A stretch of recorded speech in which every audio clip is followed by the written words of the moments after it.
Good morning everyone.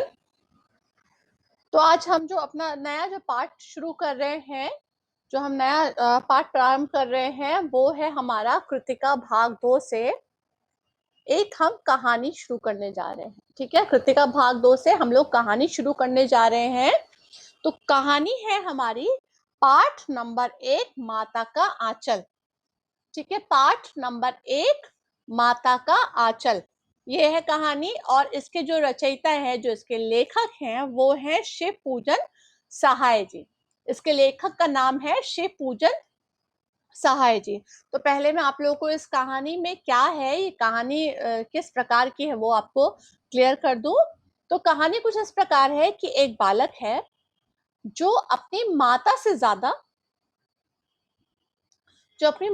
ज्यादा मतलब माता से अधिक वो अपने पिता के साथ प्रेम करता है। और अपने जो उसकी दिनचर्या है, जैसे सुबह उठना, पूजा करना, स्कूल जाना, और क्या कहते हैं, दाना डालने जाना, उनको मछलियों को दाना डालने जाना, और खेल जो उसके हैं, वो सारे खेल जितने भी हैं वो सब अपने पिता के साथ ही है। मतलब वो पूरा दिन जो है उसका अपने पिता के साथ ही बीतता है। माँ से उसका केवल कितना नाता है कि उसकी माँ उसको पकड़ के सर में तेल चुपोड़ दे खूब ढेर सारा, क्योंकि उसके बाल लंबे थे।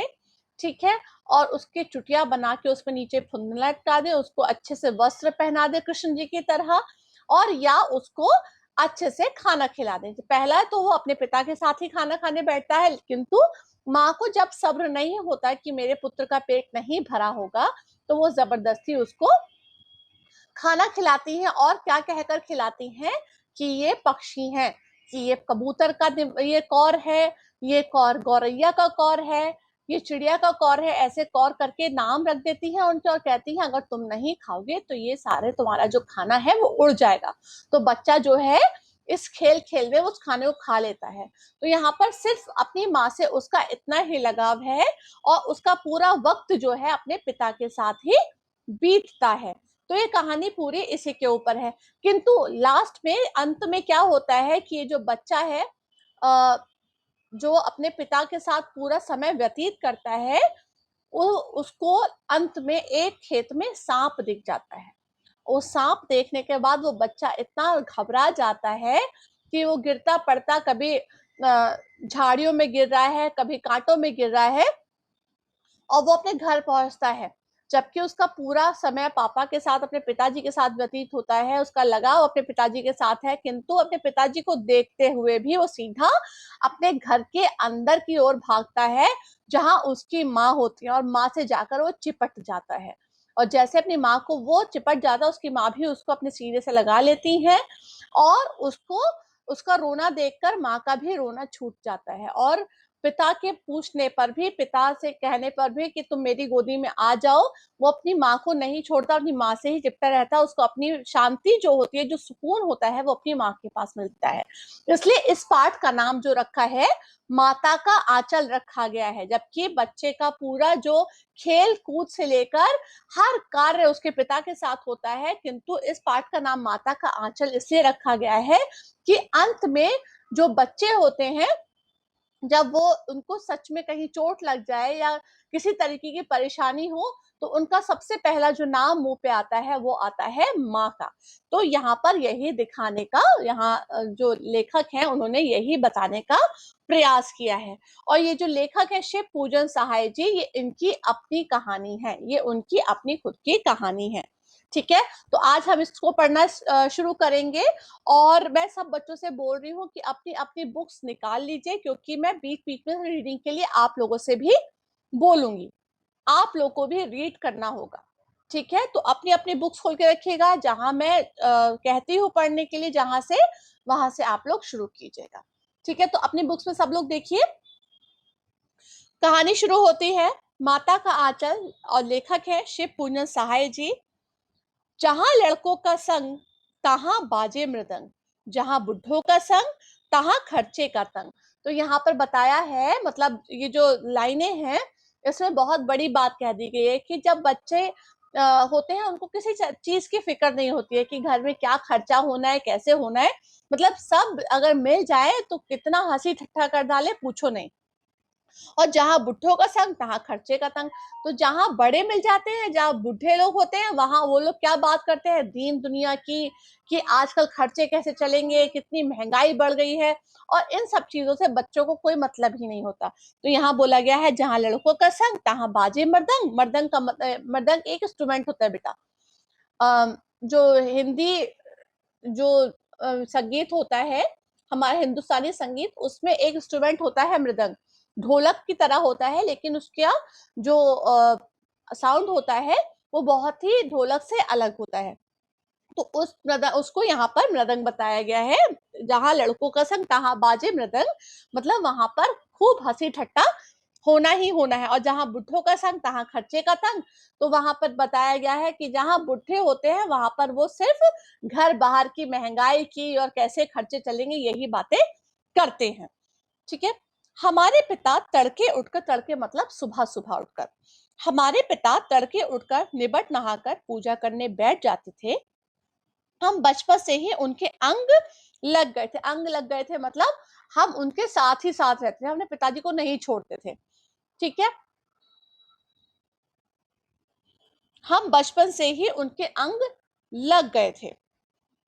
माता से केवल दूध पीने तक का नाता था, इसलिए पिता के साथ ही हम भी बाहर की बैठक में ही सोया करते थे। वह अपने साथ ही हमें भी उठाते और साथ ही नहला धुलाकर पूजा पर बिठा लेते। हम भभूत का तिलक लगा देने के लिए उनको दिक करने लगते थे। भभूत आप लोगों ने देखा होगा, एक तरीके का मिट्टी जैसा एक पदार्थ होता है, उसको भभूत बोला जाता है। ठीक है। राख, भभूत मतलब राख। ठीक है। और उसका तिलक भी लगाया जाता है।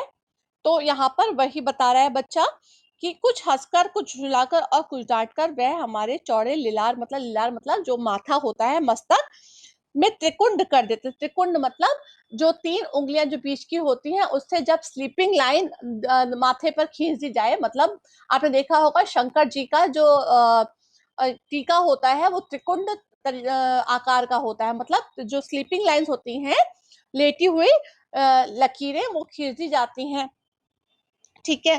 तो हमारे लिलार पर भभूत खूब खिलती, त्रिकुंड कर देते थे, हमारे लिलार पर भभूत बहुत खिलती थी। सिर में लंबी लंबी जटाएं थी, भभूत रमाने से हम खासे बमबोला बन जाते थे। तो यहाँ पर बच्चा बता रहा है, जो लेखक हैं, वो बता रहे हैं कि हम हमेशा से स्टार्टिंग से ही अपने पिता से लग गए थे। हम अपनी माँ से, हमारा कोई इतना नाता नहीं था, हम सोते भी अपने पिताजी के साथ ही थे। हमारा माँ से इतना नाता था कि हम जाके उनसे दूध पी ले, खा पी ले, बस खत्म बात। और हम क्या होता था, अपने पिताजी के साथ ही पूजा पर बैठ जाते थे। जब हमारे पिताजी पूजा करते थे तो हम पूजा पर बैठ जाते थे, और हम इतना तो हमें समझ में नहीं आता था कि पूजा में क्या हो रहा है। तो हमारा सबसे ज्यादा जो मेन कॉन्सेंट्रेट हम जो करते थे वो होता था कि हमारे माथे पर तिलक लगा दिया जाए, तिलक त्रिकुंड आकार का।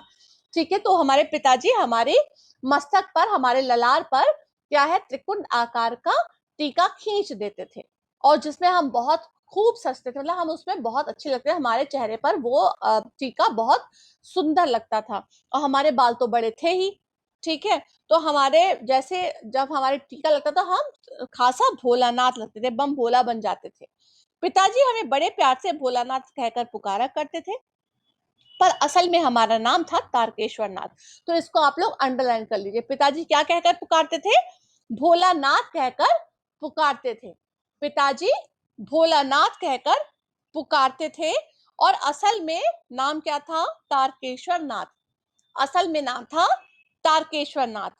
हम भी उनको बाबूजी कहकर पुकारा करते, हम भी उनको बाबूजी कहकर पुकारा करते, और माता को मैया।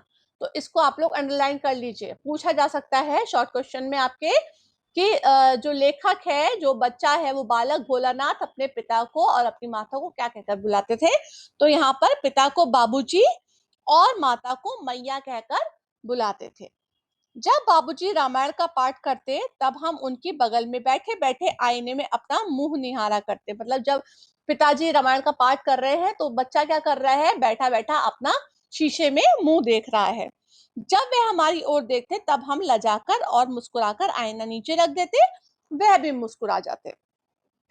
पूजा पाठ कर चुकने के बाद वह राम नाम लिखने लगते। अपनी एक रामनामा बही 1000 पर हजार नाम नाम लिखकर राम नाम लिखकर वह हमें पाठ करने की पोथी के साथ बांधकर रख देते। फिर 500 बार कागज के छोटे छोटे टुकड़ों पर राम नाम लिखकर आटे की गोलियों में लपेटते और उन गोलियों को लेकर गंगा जी की ओर चल पड़ते। तो कुछ जो बड़े लोग होते हैं बेटा, उनकी आदत होती है, मतलब उनका अपने रिचुअल्स होते हैं कि एक कॉपी ले लिया, एक खाता ले लिया बड़ा सा, उसमें अपनी पूजा करने के बाद 1000 बार, मतलब सब अपना अपना अलग अलग नंबर रखते हैं कि कुछ 500 बार, कुछ 1000 बार, तो कुछ 100 बार, जिसके पास जितना वक्त होता है राम का नाम लिखे। तो यहाँ पर बच्चा भी बता रहा है, जो लेखक है उन्होंने बताया कि हमारे पिताजी जब रामायण पढ़ चुके होते थे तो वो राम का नाम 1000 बार लिखते थे। ठीक है, फिर क्या करते थे वो 500 बार कागज के छोटे टुकड़ों पर राम नाम लिखकर आटे की गोलियों में लपेटते और उन गोलियों को गंगा जी की ओर ले चलते। तो आटे की गोलियां बनाते और उन पर राम के नाम की जो पर्चियां होती थी उनको लपेट देते थे और गंगा जी की ओर चले जाते थे। क्यों चले जाते थे? उस समय भी हम उनके कंधे पर विराजमान रहते। जब वह गंगा में छोटे आटे की गोलियां फेंककर मछलियों को खिलाने लगते, तब हम उनके कंधे पर बैठे बैठे हंसा करते थे। जब वह मछलियों को चारा देकर घर की ओर लौटने लगते, तब रास्ते में झुके हुए पेड़ों की डालों पर बिठाकर हमें झूला झुलाते थे। उनके पिताजी गोलियां गोलियां जो थी आटे की इसलिए बनाते थे कि वो मछलियों को चारा डाल सके, और मछलियों को चारा वो डालते थे राम नाम के उसमें पर्ची में लपेट कर। ठीक है, उनका मानना था राम नाम से ही उद्धार की प्राप्ति होती है, तो चाहते थे कि मछलियां भी सब उद्धार को पाएं। तो यहाँ पर बताते हैं कि जब हमारे पिताजी जाते थे मछलियों को चारा देने के लिए, तब भी हम उनके कंधे पर ही बैठे रहते। विराजमान मतलब बैठना, ठीक है, विराजमान रहते थे और गंगा में मछलियों को आटे की गोलियां डालते। और वापस लौटते हुए हमारे पिताजी क्या करते थे, जो झुके हुए पेड़ होते थे हमें उनकी डालों पर बिठाकर झूला झुलाते थे। तो आप लोग जो चित्र है साइड में चित्र बना हुआ है उसको देख सकते हैं कि बालक को पिता ने डाल पर बिठा रखा है। तो ऐसे ही जो डाल झुकी होती थी उस पर बिठाकर हमको झूला झुलाते थे, जो हमें बहुत अच्छा लगता था। कभी कभी बाबूजी हमसे कुश्ती भी लड़ते, वह शिथिल होकर हमारे बल को बढ़ावा देते और हम उनको पछाड़ देते। वह उतान पड़ जाते, उतान मतलब चारों खाने चित्त पड़ जाना, ठीक है, उतान पड़ जाते और हम उनकी छाती पर चढ़ जाते। जब उनकी लंबी लंबी मूछें उखाड़ने लगते तो वह हंसते हंसते हमारे हाथों को मूछे से छुआकर उन्हें चूम लेते। तो यहाँ पर बताया है कि एक पुत्र का पिता के साथ कितना अच्छा रिश्ता है कि वो अपने पिता के साथ जिस तरीके के खेल वो खेलना चाहता है वो खेल सकता है। तो उनके पिता उनके साथ कुश्ती का खेल भी खेलते थे। कुश्ती क्या होती है सबको पता होगा, आज के जमाने में उसको WWE कहते हैं, पहले के जमाने में हम लोग के जमाने में उसको WWF कहते थे। ठीक है, तो हर लड़के को इस तरीके के खेल जो होते हैं वो बहुत पसंद होते हैं। ठीक है, तो यहाँ पर वही खेल, उसी तरीके के खेल जो है पिताजी अपने पुत्र के साथ खेलते हैं और अपने पुत्र के इस खेल को बढ़ावा देने के लिए झूठ मूठ में नाटक करते हैं कि तुम जीत गए, तुम हमसे ज्यादा बलशाली हो, और वो चारों खाने चित्त लेट जाते हैं, मतलब लंबे लंबे लेट जाते हैं और बच्चा उनकी छाती पर चढ़ जाता है कि हम जीत गए, हमें विजय प्राप्त हुई। और जो पिताजी की मूछें थी उनको हम खींचने लगते थे और पिताजी फिर क्या करते थे, अपनी मूछों से हमारे हाथ पर उसको चुभोकर हमें चूम लेते थे। फिर जब हमारे खट्टा और मीठा चुम्मा हमसे फिर जब हमसे खट्टा और मीठा चुम्मा मांगते, तब हम बारी बारी कर अपना दायां और दाहिना गाल उनके मुंह की ओर फेर देते, बाएं का खट्टा चुम्मा लेकर। जब वह दाहिने का मीठा चुम्मा लेने लगते, तब अपनी दाढ़ियां मूछ हमारे कोमल गालों में गड़ा देते। अब हम झुंझला कर भी उनकी मूछें नोचने लग जाते थे। इस पर वह बनावटी रोना रोने लगते। हम खड़े खड़े खिलखिलाकर हंसने लग जाते थे। तो यहाँ पर बताया है कि बच्चे का खेल किस प्रकार का है कि पिताजी उनसे बोलते थे कि तुम्हारे ये ज्यादातर छोटे बच्चों के साथ, बेबीज के साथ होता है कि ये खट्टा वाला आपका गाल है, ये मीठा वाला गाल है, इसका हमें किसी दे दो, उसकी किसी दे दो। तो यहाँ पर वो उस बच्चे से, अपने बच्चे से यही बोल रहे हैं कि हमें एक खट्टा चुम्मा, एक मीठा चुम्मा। हाँ, और अपने बच्चे के गाल में, जो बालक है उसके गाल में मूछें चुभो देते थे, जिसपे बच्चा उनकी मूछें पकड़कर नोच देता था, जिससे वो दिखावटी रोना रोने लगते थे, मतलब नाटक करने लगते थे कि हमें चोट लग गई, और बच्चा खिलखिलाकर हंसने लगता था। उनके साथ हंसते हंसते जब हम घर आते, तब उनके साथ ही हम चौके पर खाना खाने बैठते थे। वह हमें अपने हाथ से फूल के एक कटोरे में गोरस और भात सान कर खिलाते थे। जब हम खाकर अफर अफर हो जाते, मतलब निपट जाते, तब मैया थोड़ा और खिलाने के लिए हट करती थी। वह बाबूजी से कहने लगती, आप तो 4-4 दाने केक और बच्चे के मुंह में डाल देते हैं। इससे वह थोड़ा खाने पर भी समझ लेता है कि बहुत खा गए। आप खिलाने का ढंग नहीं जानते, बच्चे का मुंह भर कौर से बच्चे को मुंह भर कौर खिलाना चाहिए। तो यहाँ पर बताया है कि जब हम सब खेल चुकते पिताजी के साथ ये खेल, तो हम खाना खाने भी अपने पिताजी के साथ ही चौके पर चले जाते थे। मतलब चौका क्या कहते हैं, रसोई। तो पहले के जमाने में बेटा जो खाना डाइनिंग टेबल पर नहीं सर्व होता था, रसोई में ही नीचे पटली लगाकर जमीन पर बैठकर लोग खाना खाते थे। तो यहाँ पर वही दृश्य आपके सामने प्रस्तुत किया गया है कि चौके में हम खाना खाने पिताजी के साथ चले जाते थे, पिताजी हमको थोड़ा थोड़ा खिलाते रहते थे और हम भी खेल खेल में उनके साथ खाते रहते थे। अंत में क्या होता था कि हमारी माँ बोलती थी कि तुम उसको एक तरीके से चुग्गा डालते रहते हो, इतना हल थोड़ा थोड़ा खाने से बच्चे का पेट नहीं भरता, मुंह भर उसका जो कौर दो तब उसका पेट भरेगा। फिर है, जब खाएगा बड़े बड़े कौर तब पाएगा दुनिया की ठौर। तो माँ हमारी बोलती थी अगर ये बड़े बड़े कौर खाएगा तो सेहतमंद होगा, और सेहतमंद बन के ये अपनी जो भी काम करना चाहता है तो दुनिया में ये विख्यात होगा, हर काम को अच्छे से करने वाला हो सकेगा। देखिए मैं खिलाती हूँ, मर्दुए क्या जाने बच्चों को कैसे खिलाना चाहिए, और महतारी के हाथ से खाने पर बच्चों का पेट भी भरता है। तो यहाँ माँ बोल रही है कि मर्द जो होते हैं, आदमी क्या जाने कि बच्चों को खिलाना कैसे चाहिए, आदमी तो खिला खिलो के हट जाते हैं। माँ को पता होता है कि बच्चों का पेट किस तरीके से भरना है। वह कह थाली में दही भात सांती और अलग अलग तोता मैना कबूतर हंस मोर आदि के बनावटी नाम से कौर बनाकर हमको कहते खिला जाते कि जल्दी खा लो नहीं तो उड़ जाएंगे। हम उन्हीं में जल्दी जल्दी उड़ा जाते थे और उड़ने का मौका ही नहीं मिलता था। तो यहाँ पर बता रहे हैं कि उनकी माँ थी, उनको खेल खेल में उनको खाना खिलाना चाहते थे, और खेल क्या होता था कि वो रोटी के अलग अलग टुकड़े कर देती थी, या जो भात होता था उसके अलग अलग कौर बना देती थी और उनको पक्षियों का नाम दे देती थी कि ये मोर है, ये मैना है, ये कबूतर है, ये हंस है, और अगर तुम नहीं खाओगे तो ये सब उड़ जाएंगे। तो हम उनको उड़ने का मौका कैसे देते, हम तो उनको खा जाना चाहते थे, और हम उनको उड़ने का मौका ना देते हुए सबको जल्दी जल्दी अपना खाना खा लेते थे। जब हम सब बनावटी चिड़ियों को चट कर जाते तब बाबूजी कहने लगते, अच्छा तुम राजा हो जाओ, जाओ खेलो। तुम राजा हो जाओ खेलो, मतलब तुमने अब पेट भर लिया है, तुम राजा बन गए हो, अब जाओ खेलो। हम बस उठकर उछलने कूदने लगते थे, फिर रस्सी में बंधा हुआ काठ का घोड़ा लेकर रंग धरंग बाहर गली में निकल जाते। काठ होता है लकड़ी का घोड़ा बेटा, काठ का मतलब होता है लकड़ी, ठीक है। तो यहाँ पर बताया है कि काठ का घोड़ा लेकर हम नंग धड़ंग बाहर गली में निकल जाते थे, मतलब हमारे ऊपर कपड़ा हो ना हो हमें फर्क नहीं पड़ता था, हम वैसे ही बाहर निकल जाते थे। जब कभी मैया हमें अचानक पकड़ पाती तो हमारे लाख छटपटाने पर भी एक चुल्लू कड़वा तेल हमारे सर में डाल देती। कड़वा तेल क्या होता है बेटा, मस्टर्ड ऑयल, ठीक है। तो कड़वा तेल जो सरसों का तेल कहलाता है उसको कड़वा तेल भी कहते हैं। तो यहाँ जो बच्चा है उसकी माँ जो थी उसको पकड़कर उसके सर में जबरदस्ती तेल चुपड़ देती थी, उसके सर में कड़वा तेल डाल देती थी। हम रोने लगते और बाबूजी उस पर बिगड़ खड़े होते।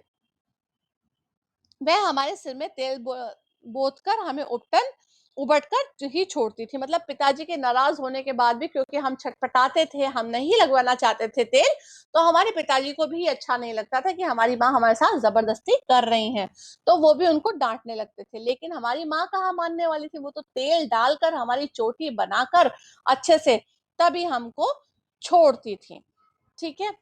फिर हमारी नाभि और लिलार में काजल की बिंदी लगाकर छोटी गूथी और उसमें फूलदार लट्टू बांधकर रंगीन कुर्ता टोपी पहना देती थी। हम खासे कन्हैया बनकर बाबूजी की गोद में सिसकते सिसकते बाहर आते थे। तो हमारी अम्मा क्या करती थी, हमारी मैया क्या करती थी, पहले तो हमारे सर में जबरदस्ती तेल थोप देती थी, ऊपर से हमारे चोटी बना देती थी, और हमारे माथे के साइड में आप लोगों ने देखा होगा बच्चों के क्या होता है, कई बच्चों के काला टीका लगा होता है। वो क्यों लगा होता है, नजर से बचने के लिए, ये तो सबको पता होगा। ठीक है? तो क्या है, हमारी अम्मा क्या करती थी, मैया हमारे नाभि में और हमारे माथे के साइड में काला टीका लगा देती थी कि हमें नजर न लगे, क्योंकि हम क्या होता था कि हमारे जब हम हमारी चोटी गूंद दी जाती थी, हमको कुर्ता, रंगीन कुर्ता और टोपी पहना दी जाती थी, तो हम खासा कन्हैया लगते थे। कन्हैया मतलब श्री कृष्ण की तरह लगने लगते थे। तो हमारी माँ चाहती थी, मैया चाहती थी कि हमको कभी नजर न लगे, तो नजर से बचाने के लिए हमारे लिलार पर टीका लगा देती थी। हाँ, और हम सिसकते सिसकते बाहर आते। सिसकना क्या होता है, जब हम रो चुकते हैं तो उसके बाद कुछ बच्चे करके करते हैं, तो उसको सिसकियां कहते हैं। ठीक है, तो हम सिसकते सिसकते बाहर आते थे। बाहर आते ही हमारी सॉरी बाट जोहने वाला बालक का एक झुंड मिल जाता। हम उन खेल के साथियों को देखते ही सिसकना भूलकर बाबूजी की गोद से उतर पड़ते और अपने हमजोलियों के दल में मिलकर तमाशे करने लग जाते थे। तो यहाँ बच्चे का बताया है कि बाहर आते ही, मतलब पहले तो वो सिसक रहे हैं, रो रहे हैं, लेकिन जैसे ही बाहर आके उन्होंने अपने साथियों को देखा, अपने फ्रेंड्स को देखा, तो उन्होंने रोना धोना सब छोड़ दिया। अपने पिताजी से कहा, हमें गोदी से नीचे उतारो, हम अपने दोस्तों के साथ खेलेंगे। तो पिताजी गोद से उतर के हम क्या करते थे, अपने दोस्तों के साथ तमाशे करने लग जाते। तमाशे बेटा, खेल, अलग अलग तरीके के खेल खेलने लग जाते थे। ठीक है, इतनी कहानी आप सबको समझ में आई? ठीक है, इसको यहाँ पे आप लोग लिख लीजिए कि पार्ट 1 हम लोगों ने यहाँ तक कर लिया है। कल इसके आगे से हम लोग स्टार्ट करेंगे। ठीक है, नेक्स्ट टर्न में हम लोग इसके आगे से शुरू करेंगे। ओके, आज हम लोग इस पार्ट को यहीं तक रखते हैं। तो हमारा जो पार्ट है वो है तारकेश्वर नाथ, जिसका बचपन में नाम हो गया था भोलानाथ। भोलानाथ उनके पिताजी उनको बोलते थे। क्यों बोलते थे?